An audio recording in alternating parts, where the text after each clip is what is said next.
नाजरीन, मैं हूं महताब आलम और आप देख रहे हैं इंसाफ टाइम्स का खास खबरें आपके लिए। आज हम आपके लिए लेकर आए हैं देश दुनिया की वो बड़ी खबरें जो सीधा असर डालती है समाज, शिक्षा, इंसाफ और हमारे लोकतंत्र पर। आइए शुरू करते हैं आज की खास खबर से। दिल्ली हाई कोर्ट ने साई हब और लाइवजेन पर बैन का आदेश दिया। दिल्ली हाई कोर्ट ने सीआई हब और लाइवजेन जैसी शैडो लाइब्रेरीज को भारत में बैन करने का आदेश दिया है। अदालत ने सरकार से कहा है कि 72 घंटे के अंदर इन वेबसाइट्स को ब्लॉक किया जाए। यह केस 2020 में शुरू हुआ था, जब बड़े प्रशंसकों इल्सेवियर विली और अमेरिकन केमिकल सोसाइटी ने कॉपीराइट का उल्लंघन का आरोप लगाया था। वहीं देश भर के शोधकर्ता इस फैसले से नाराज हैं। उनका कहना है कि महंगे जर्नल्स और किताबों तक पहुंचने के बिना रिसर्च मुश्किल हो जाएगी। जम्मू कश्मीर में जमाते इस्लामी से जुड़े 215 प्राइवेट स्कूलों का सरकारी टेक ओवर।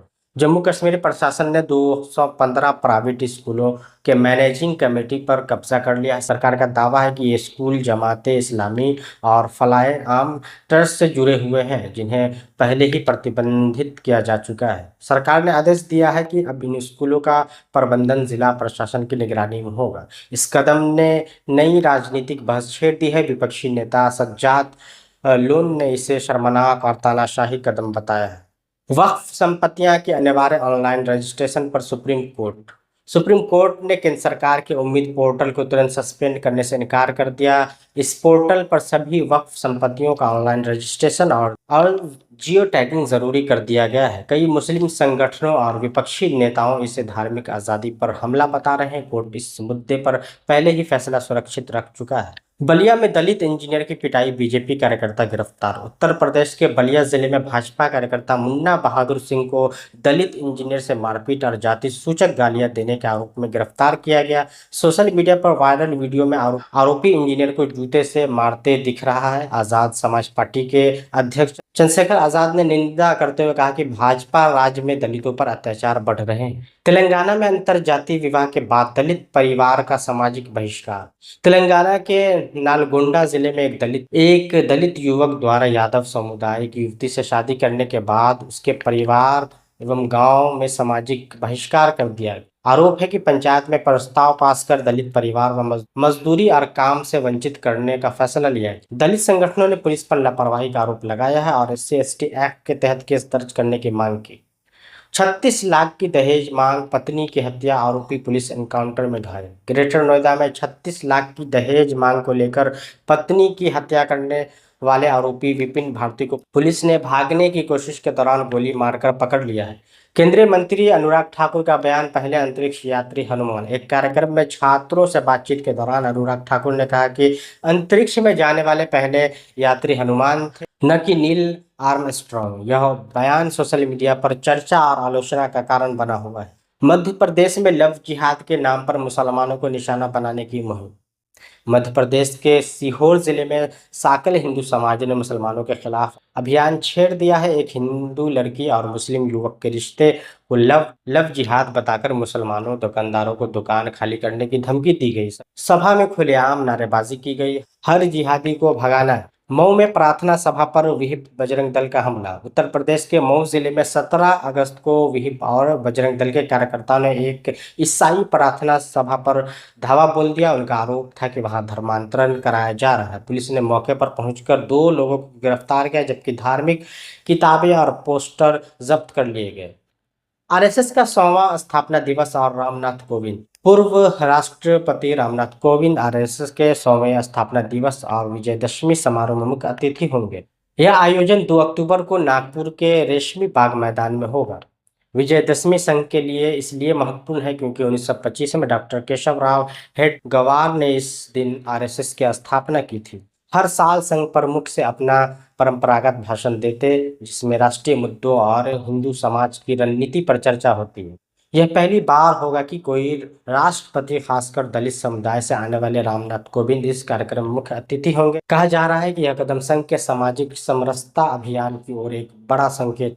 याद दिला दें कि इससे पहले 2018 में पूर्व राष्ट्रपति प्रणब मुखर्जी भी संघ के कार्यक्रम में शामिल हुए थे, जिस पर बड़ा राजनीतिक विवाद हुआ था।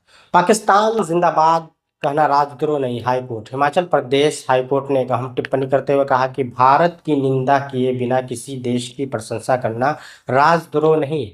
यह फैसला सिरमौर जिले के पावंटा साहिब के निवासी सुलेमान के मामले में आया है। सुलेमान पर आरोप था कि उन्होंने सोशल मीडिया पर प्रधानमंत्री नरेंद्र मोदी की एआई जनरेटर तस्वीर के साथ पाकिस्तान जिंदाबाद लिखा था। उन पर भारतीय न्याय संहिता 2023 की धारा 152 के तहत केस दर्ज हुआ था, लेकिन अदालत ने कहा कि इस मामले में राजद्रोह साबित करने के लिए पर्याप्त सबूत नहीं है। जज राकेश कैंथला ने कहा कि मातृभूमि की निंदा किए बिना किसी देश की प्रशंसा करना राजद्रोह का अपराध नहीं हो सकता। ध्यान देने वाली बात यह है कि भारतीय न्याय संहिता धारा 152 आईपीसी की पुरानी धारा 124 से राजद्रोह की जगह लाई गई है, लेकिन विशेषज्ञों ने इसे अस्पष्ट और दुरुपयोग की संभावना वाला कानून बताया है। पटना के बिहटा थाना क्षेत्र में पुलिस और कुख्यात अपराधियों के बीच 30 मिनट तक मुठभेड़ चली। संजय सिंह गिरोह के 4 अपराधियों को गिरफ्तार किया गया। पुलिस ने उनके पास से AK-47 एवं राइफल और 160 कारतूस बरामद किए। ये गिरोह सोन नदी किनारे अवैध खनन और रंगदारी वसूल में शामिल था। पुलिस का कहना है कि अपराधियों का नेटवर्क पटना, छपरा और भोजपुर तक फैला हुआ था। अररिया से राहुल गांधी और तेजस्वी यादव की वोटर अधिकार यात्रा। कांग्रेस नेता राहुल गांधी और आरजेडी नेता तेजस्वी यादव इन दोनों संयुक्त रूप से वोटर अधिकार यात्रा निकाल रहे हैं। राहुल गांधी ने अररिया में कहा कि हम वैचारिक और राजनीतिक रूप से एकजुट हैं और इस बार बेहतर नतीजे आएंगे। हालांकि जब सीएम कैंडिडेट को लेकर सवाल पूछा गया तो उन्होंने जवाब देने से परहेज किया। वहीं तेजस्वी यादव ने साफ कहा कि राहुल गांधी को प्रधानमंत्री बनाने के लिए वे पूरा तैयार हैं। तेजस्वी ने चिराग पासवान को दी शादी की सलाह। अररिया में प्रेस कॉन्फ्रेंस के दौरान तेजस्वी यादव ने मजाकिया लहजे में कहा कि चिराग पासवान हमारे बड़े भाई हैं, उन्हें अब शादी कर लेनी चाहिए। इस पर राहुल गांधी ने भी हल्के फुल्के अंदाज में कहा कि बात मेरे ऊपर भी लागू होती है। दोनों नेताओं ने माहौल हल्का करते हुए जनता को भरोसा दिलाया कि वोट चोरी रोकना ही उनकी सबसे बड़ी प्राथमिकता है। मतदाता सूची पर सीपीआई एमएल का सवाल। चुनाव आयोग के विशेष गहन पुनरीक्षण एसआईआर को लेकर सीपीआई माले ने बड़ा आरोप लगाया है। पार्टी का कहना है कि आयोग ने उनकी कई आपत्तियां स्वीकार नहीं की। अब तक माले के सिर्फ 9 आपत्तियां दर्ज की गई हैं, जबकि कांग्रेस और आरजेडी ने कोई आपत्ति दाखिल नहीं की है। राज्य सचिव कुणाल ने आरोप लगाया कि आयोग की प्रक्रिया जटिल है और सही मतदाताओं के नाम भी सूची में हटा दिए गए हैं। सुप्रीम कोर्ट ने असम एनआरसी पर याचिका स्वीकार की। सुप्रीम कोर्ट ने असम में 2019 में जारी एनआरपी मसौदे और पूरक सूची में संशोधन के लिए रीट याचिका स्वीकार कर ली है। 31 अगस्त 2019 को जारी एनआरसी में 3.11 करोड़ लोगों को शामिल किया गया था, जबकि 19 लाख से ज्यादा लोग बाहर कर दिए गए थे। अब अदालत ने राज्य सरकार और रजिस्ट्रार जनरल से जवाब मांगा है। यह आदेश ऐसे समय आया है जब असम में विधानसभा चुनाव नजदीक है और सीएम हेमंत बिस्वा शर्मा इस मुद्दे को राजनीतिक तौर पर भुनाने की कोशिश में है। मटकी फोड़ पर सीएम का बयान। मध्य प्रदेश के मुख्यमंत्री मोहन यादव ने जन्माष्टमी के मौके पर बड़ा बयान दिया। उन्होंने कहा है कि श्री कृष्ण माखन चोर नहीं बल्कि अत्याचार के खिलाफ बगावत के प्रतीक थे। यादव के मुताबिक हजारों गायों का माखन कंस के घर जाता था, तब कृष्ण ने आरोपियों से कहा कि अपना माखन खाओ, दुश्मन तक मत पहुंचने दो। यह चोरी नहीं बल्कि प्रतिरोध था। उन्होंने यह भी कहा कि कृष्ण संपन्न परिवार में पैदा हुए, उन्हें चोरी की जरूरत नहीं थी, वे विद्रोही थे। केरल के योगी गुरुजी पर यौन उत्पीड़न के आरोप। वायनाड में आयोजित एक मेडिटेशन कैंप से सनसनीखेज खुलासा हुआ है। आत्मा शांति के नाम पर कैंप चलाने वाले योगी गुरुजी उर्फ बेसिल पर गंभीर यौन शोषण के शारीरिक शोषण के आरोप लगे हैं। 2 युवतियों ने एनजीओ वंजा कलेक्टिव के जरिए आरोप लगाया कि उन्होंने मेहमानों के साथ अनुचित व्यवहार किए, मजबूर किया। एक लड़की कैंप के दौरान लापता भी हो गई थी। यह मामला अब पूरे राज्य में बहस का विषय बन गया है। भोपाल की 2 मस्जिदों दिलकल मस्जिद और भदभदा मस्जिद को लेकर विवाद गहराता जा रहा है। प्रशासन ने इन्हें अवैध निर्माण बताते हुए हटाने का आदेश दिया है, लेकिन वक्फ बोर्ड का कहना है कि उनकी वैध संपत्ति और 1937 में रिकॉर्ड मौजूद है। मुस्लिम संगठन चेतावनी दे रहे हैं कि मस्जिद पर हाथ डाला तो आर पार की लड़ाई होगी। वहीं हिंदू संगठन मस्जिद तोड़ने पर अड़े हैं। अब मामला हाईकोर्ट में है और मस्जिद का भविष्य अदालत के फैसले पर टिका है। सीतामढ़ी में जेडीयू सांसद को धमकी। बिहार की राजनीति में नया बवाल। सीतामढ़ी से जेडीयू सांसद देवेश चंद्र ठाकुर के आवास को उड़ाने की धमकी दी गई।